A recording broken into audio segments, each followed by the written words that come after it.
Well, good evening and welcome everybody. What a pleasure to be here. I've always been interested in art, but in other people's art. When I lived in Montreal, I was a frequent visitor to art galleries, to Musée de Beaux-Arts, sometimes to art auctions. But in all the time I was a student, I didn't pursue a degree in art. I did take one course of history of modern art at McGill in the 70s. It wasn't until I was about approaching the 70s and retirement that I thought I might find some time for art. And at that point, I wanted to be a sculptor. So I was very fortunate to meet Vernon's own Deborah Wilson, who was a famous master sculptor, does a lot of work in jade, and took a couple of workshops from her where I made this little soapstone bear and a little jade frog. After that, I thought I'd carve a big polar bear out of a 75-pound chunk of marble that I bought. I was told I'd need a reciprocating saw and a big drill. So when I bought the reciprocating saw, the clerk said, what do you want that for? It's too dangerous, it's not safe. And a customer explained how he almost lost an arm from a reciprocating saw, binding in material he was carving, and said, no, that's too dangerous. But I bought it anyway, and then proceeded to carve my bear with my big drill.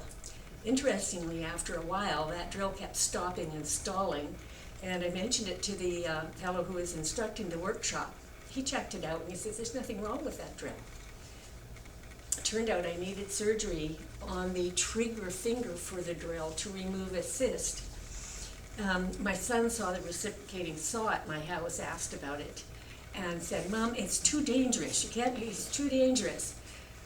And against my protestations, he just said, Mom, can't you just paint or something? Anyway, so I joined the Society for Learning and Retirement in Kelowna, and with a bunch of seniors, took some painting classes under Tony Neville, and some afternoons, some ladies met with Mary Eagles, who had been a professional painter before her retirement, and we did a lot of visiting and a little bit of painting in her living room sometimes.